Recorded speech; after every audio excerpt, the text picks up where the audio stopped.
Hello, my name is Omer, Hello, my name is Mark, and and welcome welcome to to Anamnesis. Anamnesis. In this podcast, we're going to be talking about everything medicine, everything philosophy, and everything relating to religion. So if you're into that topic and into that type of stuff, please stick around. What is our topic for today, Mark? So, as I believe some of us know, today is the starting of the new Jewish year, and today we're reading the first chapter of the Old Testament, which is Genesis, or in Hebrew, Bereshit. Yes, and this is also the name of the first episode Genesis, the beginning. So, today we're actually going to be talking about something slightly different. We're going to be speaking about Genesis as creation as a whole, but we're also going to be trying to relate ideas from it. Therefore, evolution and the philosophies that come within it. We're both medical students, so we're not talking about medicine today, but we do have a bit of a knack for it, I would say. So let's start. What exactly happens in Genesis? Like, what is the first verses of Genesis? So, the first just chapters are regarding the creation of the world. In the start, the Lord sees that there is nothing and he creates it. First of all, he creates the darkness, and from the darkness, he separates the light. And I don't have the exact chapters over here with me. Uh, Most people can read them. Well, Homer, I have the just chapter open it. open. Well, in chapter 1, Genesis 1, it says, "In the beginning of God's creation of the heavens and the earths, in the beginning God created heaven and earth. Now the earth was astonishingly empty and darkness was in the face of the deep, and the Spirit of God was hovering over the face of the water." I have something small to say about that actually, because I'm a huge believer in both religion and evolution. So I believe in both. Mark, I don't know your stand. Do you also believe in both? I say yes, that they can coexist, and to some point, religion can explain science and other theories. Well, I do. I. So we're both on the same page on this. So, look, I know scientifically that before Earth was Earth that we know today, it was a different planet. It was not in the Goldilocks zone, and it was known as Hades Earth. This was a time where there was, as in Hebrew we say, tohu vavohu, which was a time where there was a lot of like chaos, and that was the darkness. Mhm. I also believe that there is a problem here with time because it says, and on the first day, on the second day, on the third day. I don't believe we're talking about normal days because God is a higher being. He's not a living person. He does not experience days in a 24-hour mark. Like a butterfly. A butterfly lives out his whole life cycle in 3 days, but we live ours in about 70 years plus. So, later on in the chapter, he said, "Let there be light." God said, "Let there be light," and there was light. This is what I think happened after the collision, because Earth did collide with another planet, which then created the moon and pushed us into the Goldilocks zone where we now reside happily. You have anything to say about that? No, I gotta say, you summed it up pretty well. I think that there is something that I would like to add from my knowledge Mm-hmm. is that I believe, at least in the Hebrew version, I don't know if it's written in the English one.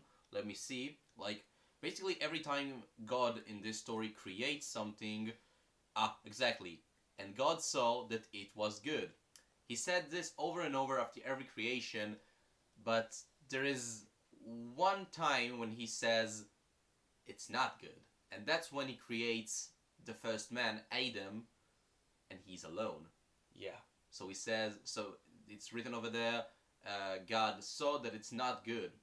And it's very interesting if you think about it. This is also really interesting because now that I'm going in, now, I'm serious. Now that I'm going into it, the next thing that happens after God lets there be light to have a morning, and this is the second day.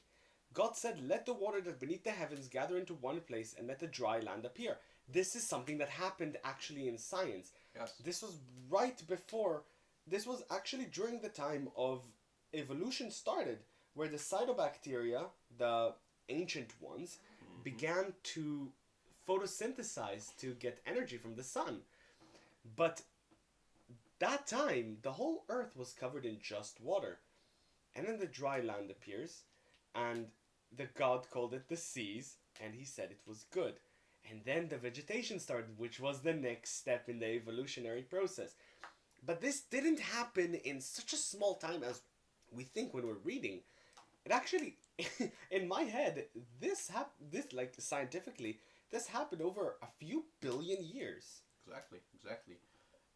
And that's the point where we understand that the whole conflict regarding who is right, the people who believe in religion or the people who believe in science, it can coexist and everything can be explained by the other thing. I remember one of my mentors in life, uh, one of the things that he said to me that really changed my perspective about those things is that he explained to me that you can't argue about who's right when you talk about religion and science because those two things talk about different things. Religion talks about why things happen, while science talks about how things happen. Like for instance, Omer, we as medical students Yeah. know that we have this protein named albumin, Albumin, yeah. which is responsible for keeping our osmosis and the balance of fluids in Yeah, our it's blood. within the plasma. Yeah, within the plasma. We know that it does that, but why? Why? Because we need osmotic pressure and osmosis within our body, and this is something that our body evolutionary needed to have. This is something that all living creatures most have, is this certain feature that they have osmosis happening in their blood, and also respiration. Respiration is a type of what do you call it, diffusion, Diffusion. with Right. from the blood to the lungs and the other way around, where the oxygen will diffuse. But there is multiple types of respiration, and this is the path of evolution that each creature needed. This is coming to Mendelian evolution, where the strongest survive, the weak die. Oh, that's great. Like that brings us to our next point, evolution. People say that evolution is how to say it something that is denying the whole concept of religion, the whole concept of creation by the Almighty. But here's the thing. Okay, evolution happened per se, Yes. but why? Like, how could it be that a creature coming out of a bacteria suddenly grew hands and started swimming and respirating and building things and having a mind and all of those things? Like, it seems to me that what the science says is it's all happened because, without no reason. I'm actually going to tell you why. Yeah. Well, I believe in honestly two theories, and we've kind of gotten through the whole chapter of Genesis at this point, because on the fifth day the cattle was born. On the sixth day, Adam was conceived, and he said it was not good, and then he took his rib and made Eve, and then on the seventh day he rested. Hence why the Jews believe that on the seventh day is the Sabbath. I you would rest. also like to explain something. It's not actually rib. It wasn't his rib. No. What was it then? It's the thing that when the Christians took the old Latin or Greek, I believe, that was the source that the Bible was written in. The Bible was originally written in Hebrew. No, yes, but then they tried to translate it to their languages and they couldn't per se translate it for chance. So the thing is, it's not an actual rib. In the old Hebrew, there is the word tsela. Tsela. Tsela can have two meanings in Hebrew. Mhm. Tsela either means rib, tslaot for plural, or it means a side. Like for instance, a rectangular shape has four tslaot, Mhm. for ribs per se, but it also means side, like four sides of the rectangular. Actually, now that I'm looking again at the Yes. verse in English, it says, "And God said, let us make man in our image, after our likeness, and they shall rule over the fish of the sea, and over the fowl of the heaven, and over the animals of the earth, and over the creepings of the creeps of the things. And God created man in his image. In the image of God, he created him. Male and female, he created them." It doesn't necessarily mean that God created Eve from Adam's rib. That's what you were trying I to was get about to. to say. Okay, so according to the, let's say, mysticism of the Jewish belief, the thing was that the creature the human being that God conceived was both figures of a male and a female attached together by their backs. Right. Yes. That is exactly what it says. Yes. So also, God is neither a man nor a woman. The fact that we refer to God as a he is only a linguistic thing. That is something that linguistically we only refer to God as a he and a father because we just refer to him as a he. But God is actually androgynous. He has both genders, both sexes, not genders because that's a fluid thing nowadays, but both genders, both sexes, rather male and female. So God is everything. But what I wanted to get into was your why. You said, why did these creatures need to evolve? Why? That is something that the evolutionary theory doesn't skip over, but it does have a hole in. Alright. So, the why is survival of the fittest. So, as the earth was changing, as the land was changing, as the ozone was forming, and as everything was changing, well, they needed to survive and adapt. So when you survive and adapt to your environment, your body needs to physically change. For example, flight in birds. And why are some birds not able to fly? Because they never needed to. They never had a reason that they needed to fly. Some other mammals, there's only one singular mammal that can actually fly, and that's a bat. It has mammary glands, and it also gives birth to live young, which means that it's a mammal. That's what categorizes mammals. But there's an exception to it, a platypus. It gives birth to its babies in an egg, but it's still a mammal because it has mammary glands. And it also contains poison. It also contains poison, yes. Platypuses. Yeah. Fuck. Platypuses contain poison. Oh yeah, they're venomous, not poisonous. Venomous, yes. Venomous, it bites you, you die. Yeah, for our listeners, the person who is more expert in English than me is Omer. I'm a bit lacking in my language. Like, I speak well, but not that good. Both of us also speak multiple languages. Yes. So we're multilinguists, but we're recording this podcast in English for sake of argument and sake of easiness between us both, because English is the language I'm strongest in, and Mark is stronger in Hebrew, but his English is also good enough to be able to record. But yeah, back to the point. Yeah. So, exactly. When it comes to evolution, you said something about a consciousness. Yes. We're the only beings in the whole world that actually recognize consciousness. Exactly. Why is that? That is something that science and most of the world has never actually gotten to a point to. This is where my theory comes in. It's not my theory. It's not targeted. Omer wrote this theory. This is more targeted as a theory that I read and I absolutely love, and it is believable. As crazy as it sounds, as like tinfoil hat type fucking shit it sounds, this is it. So, this is called the high ape theory, or the mushroom ape theory. Opa. The mushroom ape theory speaks solely about what happened when the monkey, the ape that was once us, had a revelation. How did he come to those ideas? I believe it was psilocybin. If you are not familiar with the material psilocybin is actually found in magic mushrooms, and it's found in many other things. Psilocybin is, yeah, it's mostly found in magic mushrooms, and it's also known as 4-phosphorhydroxylate and N-dimethyltryptamine. So it's methyltryptamine. That means it's a drug. It's part of the amine family and dimethyl family. You can see that on many other drugs like MDMA. This is a drug, and it's found naturally, like marijuana. What I believe is mushrooms are a very crazy thing.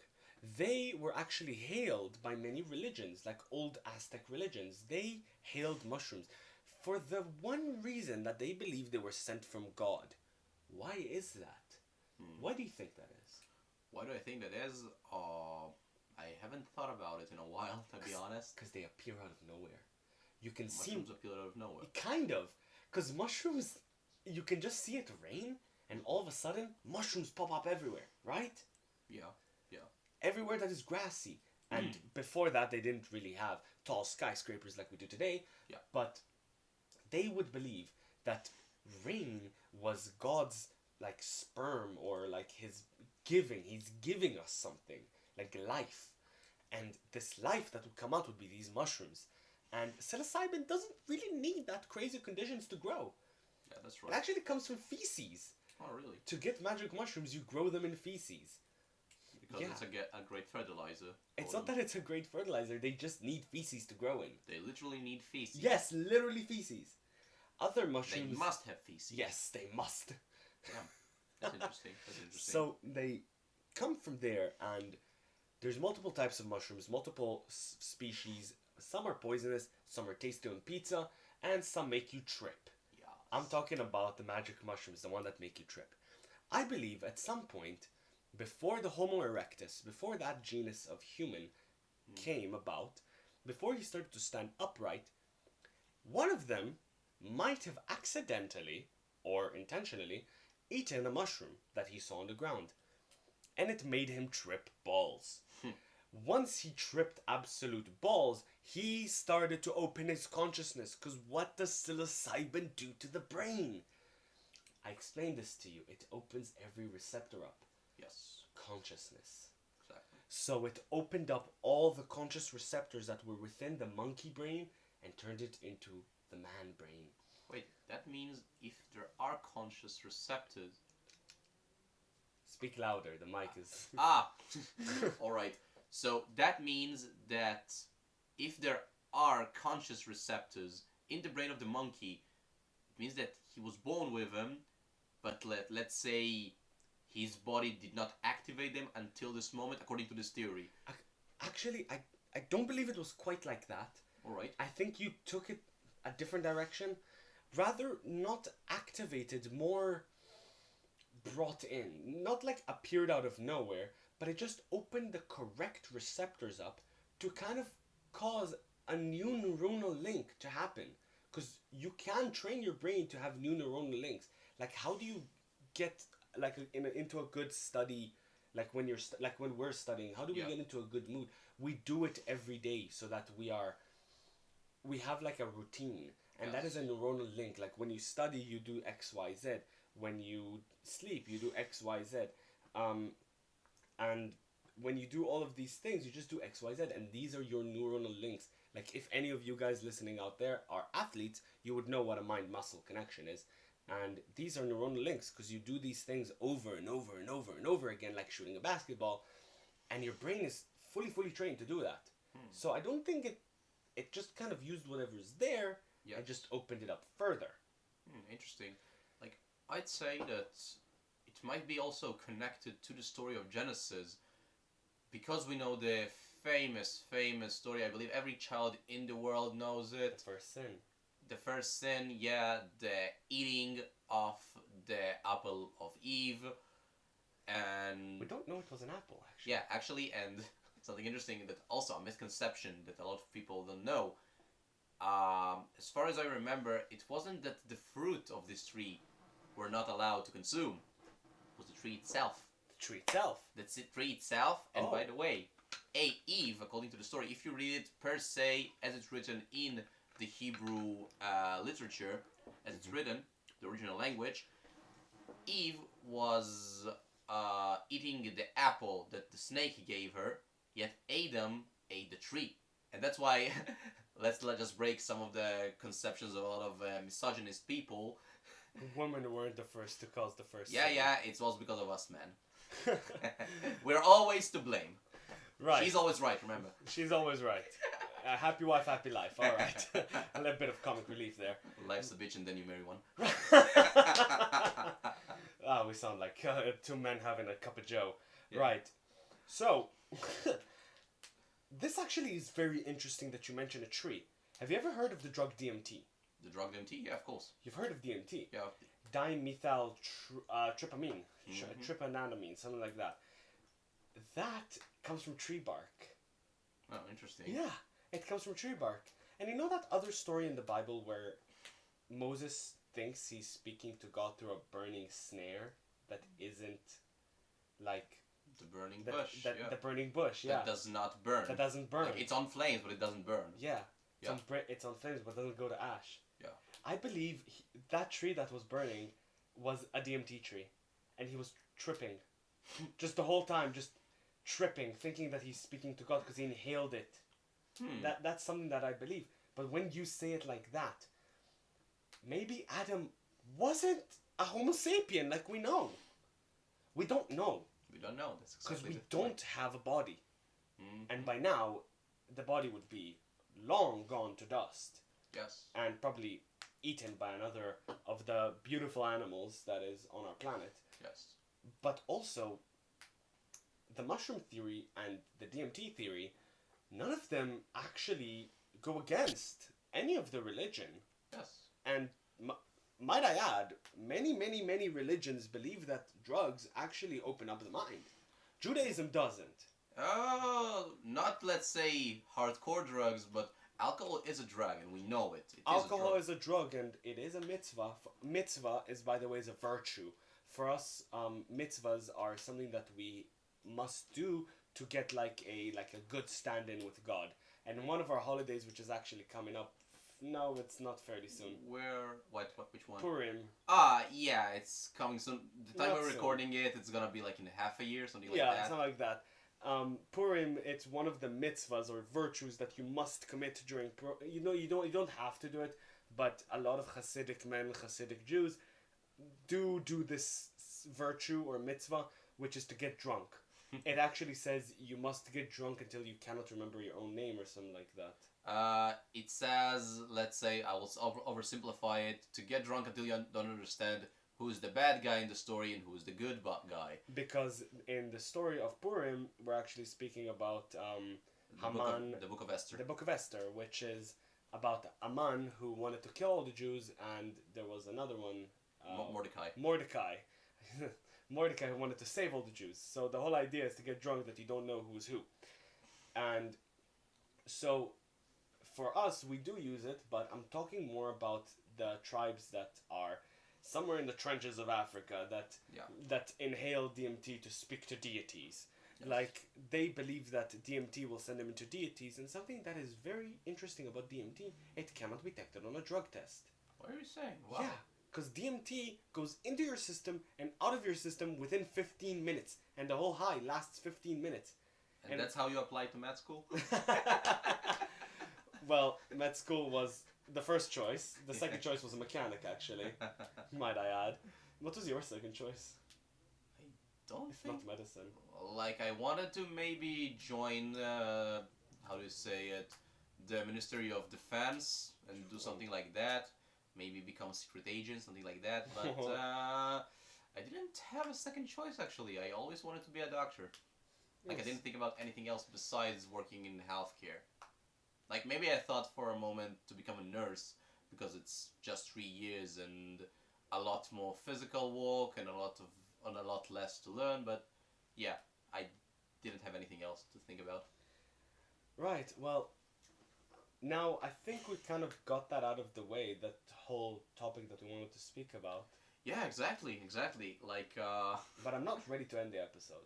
no, of course, we're not ending the episode. We have a lot of things to talk about. I actually wanted to speak a little bit about philosophy. Yeah, of course. So, I have a very exciting day tomorrow, and you know about it. Yeah. I'm getting a cat. Well, I'm a huge cat person. I wear a lot of rings, and one of my rings is a cat, and I really want a cat. And actually, funny enough, I want to name him Plato. Plato, after the philosopher.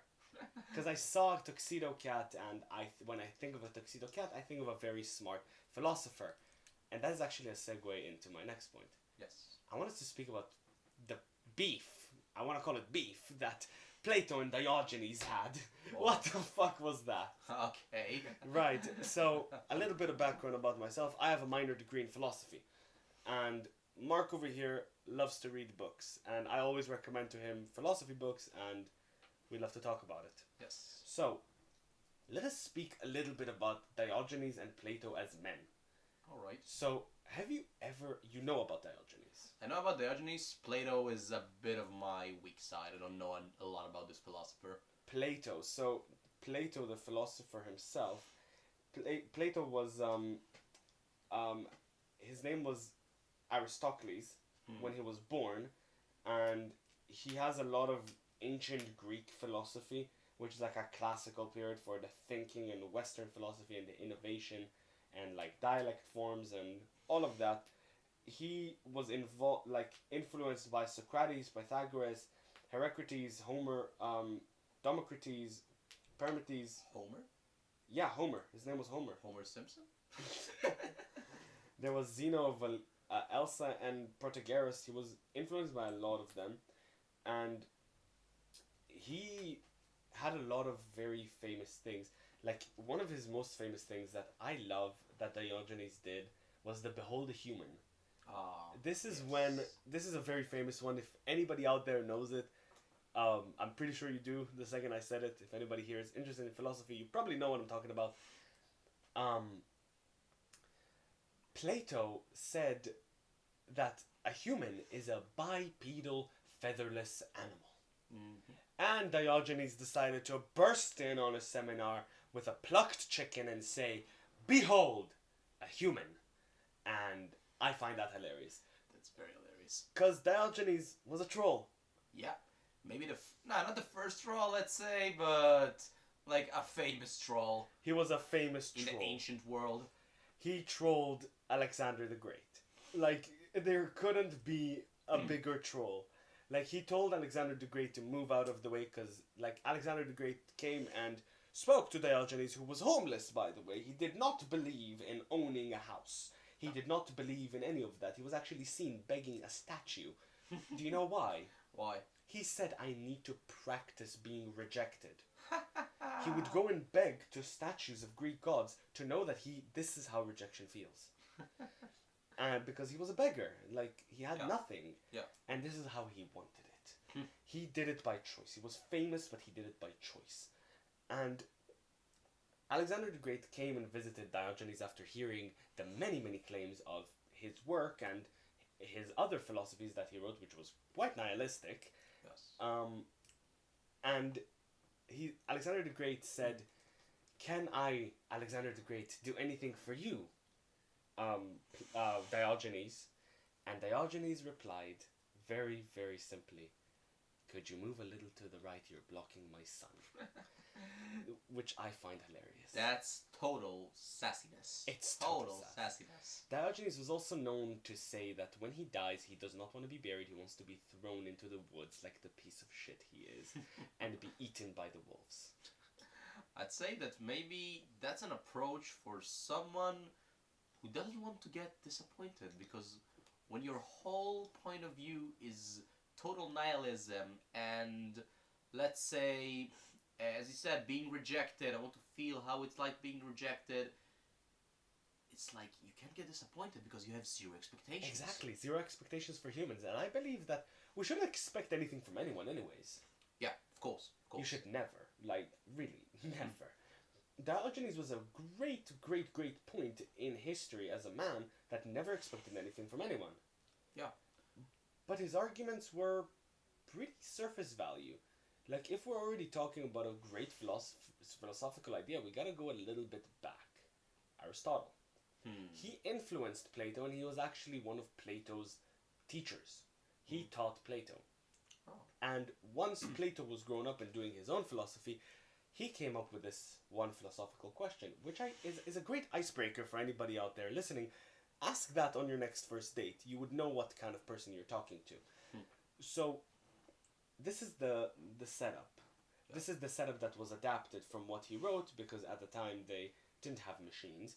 But he basically said, Aristotle said, if you had a choice to go to a world where there is only pleasure but no pain, pleasure in any form you may think, like food, lust, love, anything that brings you pleasure, you're going to be transported into a world, and forget everything that happened in this world.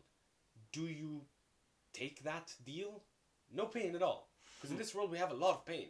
Yes, of course. Emotional pain, mental pain, physical pain, all the pain. Gone. Never to feel pain again. Yes. How do you think? I'd say that it sounds that it, how do you say it? It can't be, because if there's only pleasure in the world, like let's say pleasure is one side of the coin and the other side of the coin is pain and discomfort. So how can you tell which if there is no pain?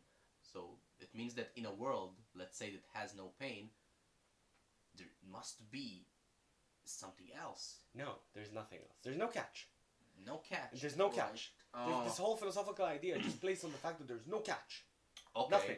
Okay. There's no catch. I'm not going to tell you you're wrong or right, because there's no right or wrong answers. Of course. But I'm telling you, you're completely right in asking that question. There's no catch. I'm just letting you know again. Yes. World of just pleasure, no pain. You feel good all the time. Sounds boring. Sounds boring, right? Sounds very boring. But it's good. Yeah, it's good, but then what reason do you have to live?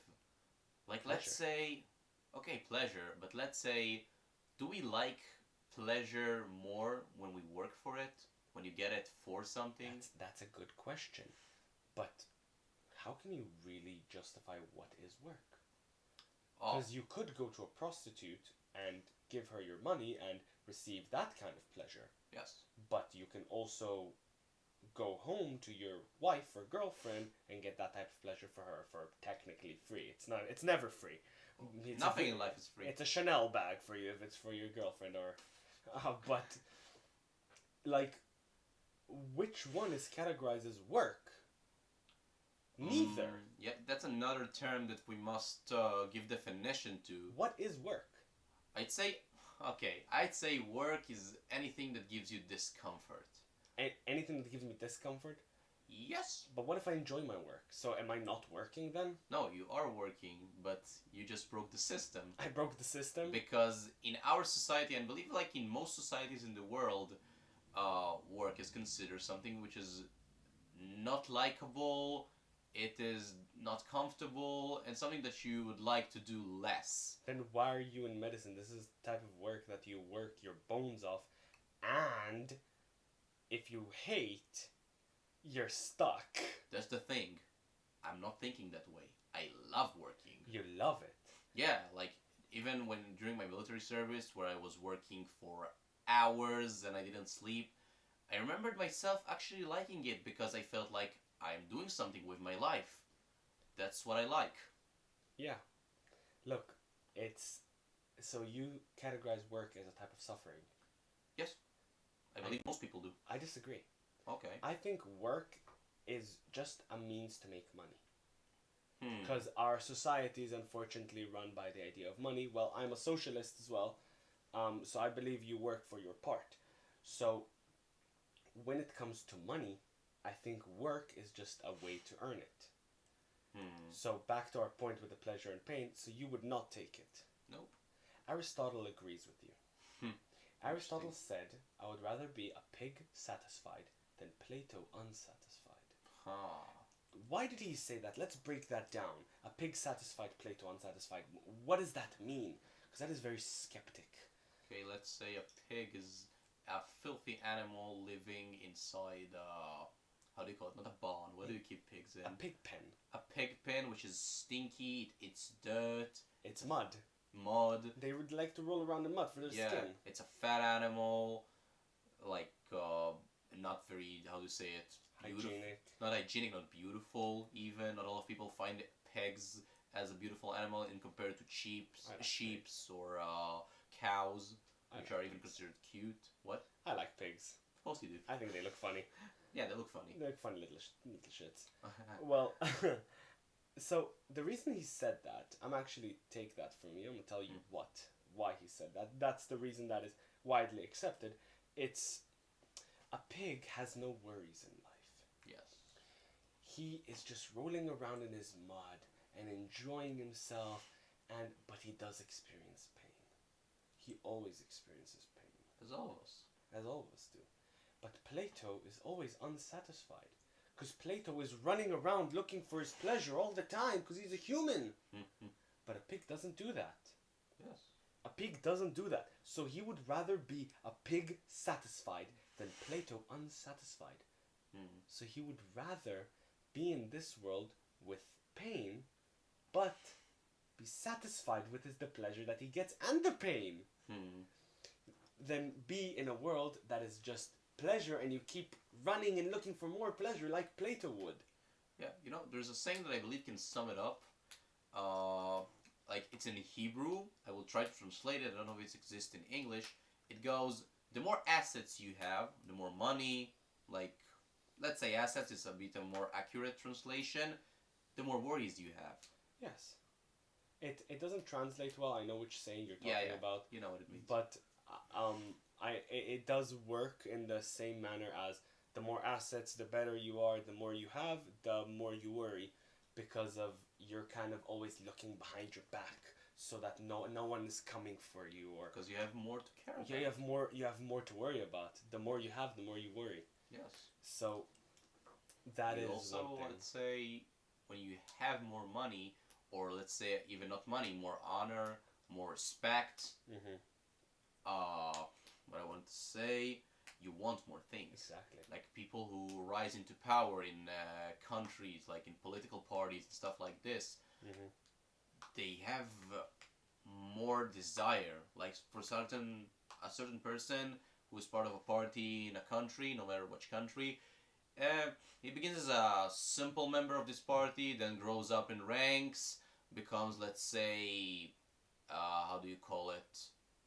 An important role. He plays an important Yeah. role in the party, and then he becomes leader of this party, and then he runs for president, and then he's elected, and you see it. You always desire for more when you have more. Yeah, you always want to look for having more. But that's the interesting thing.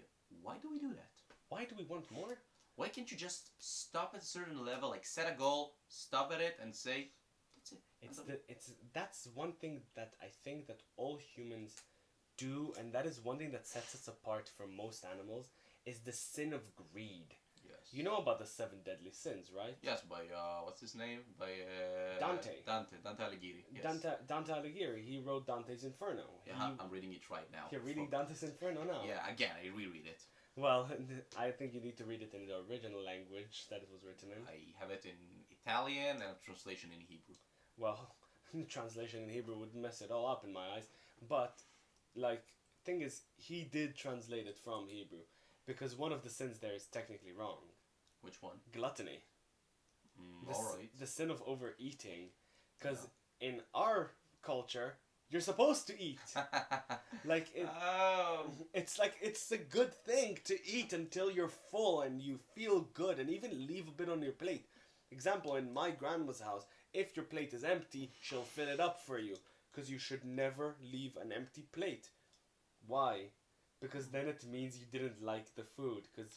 It means you liked the food, so you want more.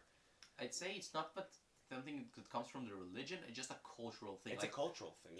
In my culture, I am Ashkenazi. Yeah, that's the thing. We also do that, of course. But I say, you know why it's that? Like why? a theory.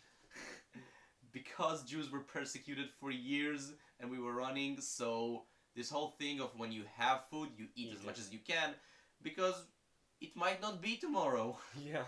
So, back to the 7 deadly sins. There is gluttony. Lust, gluttony, greed, pride. Pride. What are the 7 deadly sins, actually? Wait, gluttony, pride. Which one was it? The 7 deadly sins there: pride, wrath, sloth. sloth, greed, lust, gluttony, and envy. Envy. So this is what Dante speaks about in his Inferno, the 7 circles of hell, the 7 deadly sins, and this is what Dante speaks about. But I'm not very well versed within Dante's Inferno or Dante's whole idea. I actually hate Dante as a philosopher. I think he really ruined the idea of philosophy. I prefer other philosophies. I prefer thought experiment philosophy. And actually, I wanted to speak about something because I just said something that would really... I said I hate Dante.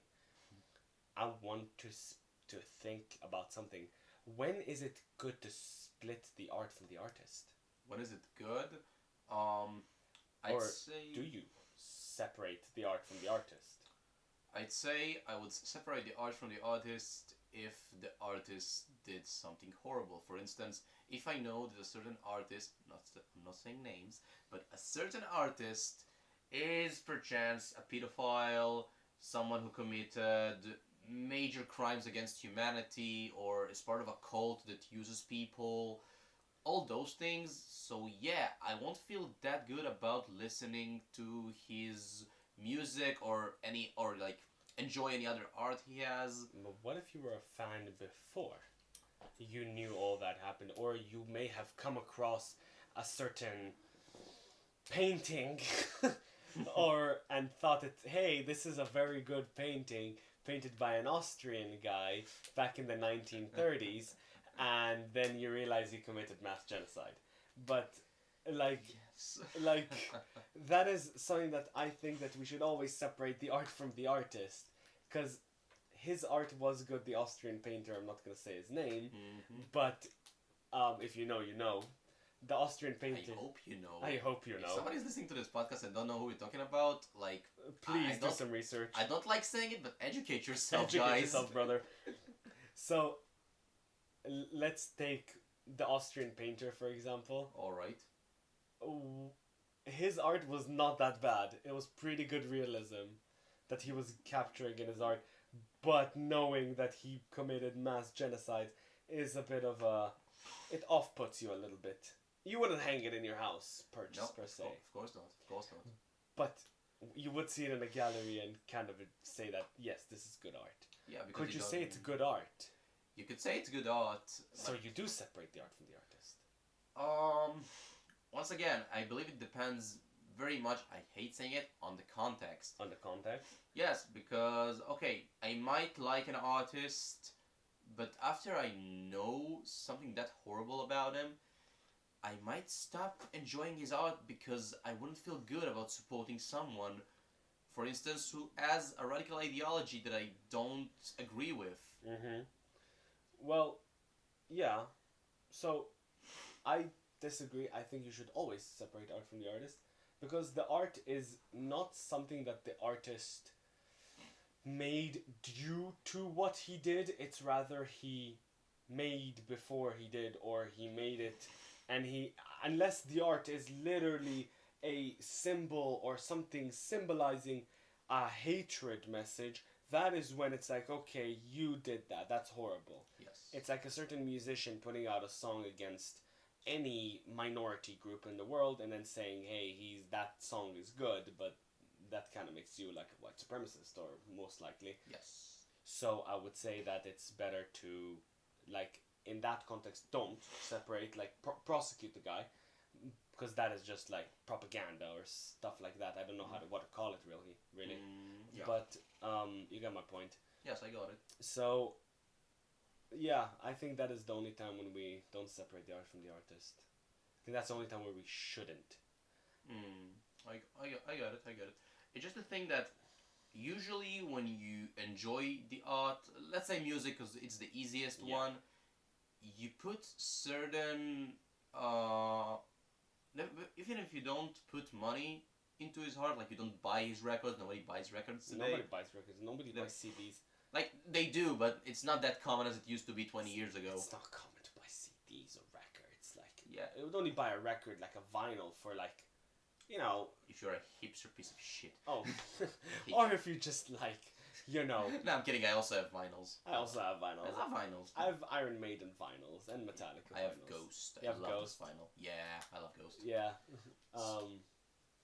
But, yeah, basically, you know, you wouldn't really support the artist if you wouldn't agree with most of his ideologies. Like, a lot of artists nowadays have their own, like, clothing brands, or, like, their own, like, brands of whatever, like coffee or other products. Yeah, but that's what I wanted to say, that even if you listen on Spotify or any other platform, this is not sponsored by Spotify. I just said Spotify because I'm looking at Spotify. We're allowed to say Spotify because this is being uploaded on Spotify. Oh, really? Yeah. Okay, even if you're listening on Spotify to like a song by a certain artist, you still give him support because more people are listening. Yeah. So you do contribute to his art, and that way, let's say if you don't agree with his ideology, you support someone who supports the ideology.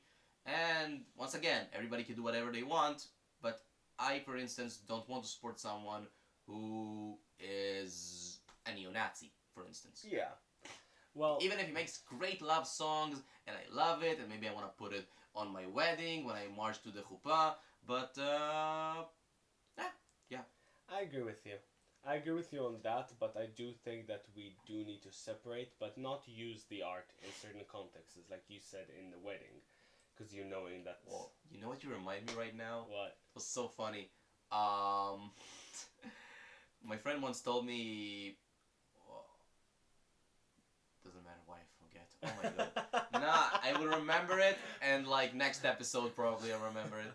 It's like that. Okay, for instance, if you put a certain song like and the topic of the songs is supposed to. Oh. You know what I get? Okay, you just. Yeah, like there's like a dark castle and a pink castle, like the lyrics, the. Yeah, exactly. The song, the lyrics. Yeah, exactly. Like for instance, I don't know. You put the song "Kama Kama Kama Chameleon," you know the song. Yeah. On how do you say it, on an anti-LGBT gathering. It doesn't make sense. It doesn't make sense while the one who sings it is a bisexual who dressed up, who did get cross dressing. Like putting this song on. Funny enough, a lot of songs actually have a bit of subliminal messaging. Yeah. There's one song that I actually think a lot of you know, and if you don't know, now you know, the Macarena. Oh, really? Yeah. Do you know what that song is about? Because it's in Spanish. A lot of people don't speak Spanish. I do. Wait, it's about sex, no? It's about cheating. Oh, really? Yes, it's about cheating. It's about cheating on like a woman cheats on her husband and like she dances with it. She says in the song, me and him went to the club and then we started to dance the Macarena and it goes da da da da da Macarena and whatever. And she dances the Macarena with him, and then she says we go to his bedroom and we do the Macarena again. And like she's like saying that she left her husband and she's cheating on him now. Like the meaning of the song is super dark. Like you know the song Pumped Up Kicks? Yeah, this one I know. That one everybody knows that it's about a school shooting. Like I understood it when I was 16 and I saw the video, like the video as well is like it's super. But if you just listen to the song, it's like dun, dun, dun. When it's like those high frequency sounds, you think like, oh, it's a happy song. But then you just listen for a second to the lyrics and you're like, what? This is about a school shooter writing a vendetta. Yes. Like, this is what I love about some music.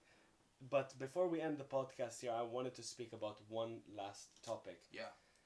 Have you ever heard of the song of the book? The book. I Have No Mouth and I Must Scream. I told you about it. Oh yes, you told me about it. Yes, I did. Funny enough, I actually came across it a few days ago, like on my For You page on TikTok. Yes. And I saw many like posts about I Have No Mouth, and like it rose in popularity back a few months ago, and it's funny enough that I saw it, but you need to read it. You really need to read it because you need to know about the cognito ergo sum.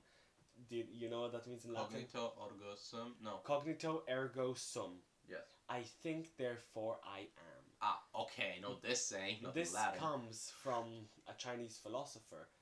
Oh, really? It's not really Chinese philosopher. There was a Chinese philosopher that I forget his name, but he said that we cannot truly know that we are alive. Like we couldn't truly know that we are conscious and alive beings, which ties us back to what we spoke about in the beginning of the episode. Which is basically like funny that I'm tying it all in a nice neat bow at the end. Yes. And he said that we might just be a dream in a butterfly's mind, sleeping in a cocoon, waiting to flourish, and we're just a dream. My lord, that's one hell of a dream. Yes, that is an existential crisis waiting to happen. But the way that was disproven was by, I forget who said cognito ergo sum. I'm gonna check it up. I doubt it would be in Latin if it's a Chinese philosopher. It was actually René Descartes. Ah, René Descartes. René Descartes, he said cognito ergo sum in 1637. He was demonstrating the attainability of certain knowledge. Like he said that to kind of like say that I think therefore I am, which means the more I think, the more I am alive. Stephen Hawkins, as much as he was a physicist, he also had a few philosophies, as a matter of fact. He also said a person who thinks too much has nothing to think about but thoughts. which is very funny, in my opinion. But it's also true. A person who thinks too much has nothing to think about but thoughts themselves. Oh, really? And I believe that this kind of ties into the cognito ergo sum. So, cognito ergo sum, I think, therefore I am, and I am a being, and I do think. But that means that everything else that doesn't think is not alive. Anything else that doesn't think? But how would you describe thought? Because I believe other animals, for instance, have thoughts. Even plants. Maybe even plants have thoughts. They do have thoughts, but they don't per se have a consciousness. Yeah, that's right. That's right. But at that point, is like, what do we care? How do we characterize life or living? Okay, first of all, there's the scientific. There's scientific, which you need to have the 5 basic things. Yes, exactly. Locomotion, nutrition, respiration. Which is also why, although plants don't per se talk or make sounds, or let's say they don't move as... Some do make sounds. Some do, yes, that's right. And some do move. Actually, all plants All move. of them move, yeah. All plants move. They just move so slowly that we cannot see it. Yeah, also, like, I remember that was this experiment that they did when they put music to some plants and they started moving. Yeah, because of the music. It's interesting. So, although we don't, let's say, per se, consider them living, plants are a living thing, according to scientific criteria. But viruses aren't living. Yes, exactly. Viruses aren't a living thing, but they are an organism. They are organism, yes. For example, life. The thing is, there's two. You're right. There is 2 definitions to life, but actually, I think that there's 3. 2? Only There's 2. I believe there are more. I think life is, first of all, whatever you make it. Mm-hmm. But that is just the philosophical way. But there is also another way to think about it, like the scientific way, which is the locomotion, respiration, nutrition, reproduction, either sexually or asexually. I think those are the basic things that you need for life. I'm pretty sure I'm missing one or more, but those are the more important things that an organism must have to be considered alive. And when it comes to our definition of life as human, we need to define it as what? Like, is living a thing we do because we have to? Or is it a thing we do because we are taught to do it? I'd say the other alternative to most people is not that appealing, because I know this form of living. I know how it feels like to wake up in the morning, brush my teeth, or go to work, go to sleep. All those things I know. I don't know what's on the other side. Yeah, I don't know. Like, even me, as a true believer of what's said in Judaism and in my religion, I don't know. No one knows. Like, okay, I can say that I'm sure about it, but I don't know. I haven't been there.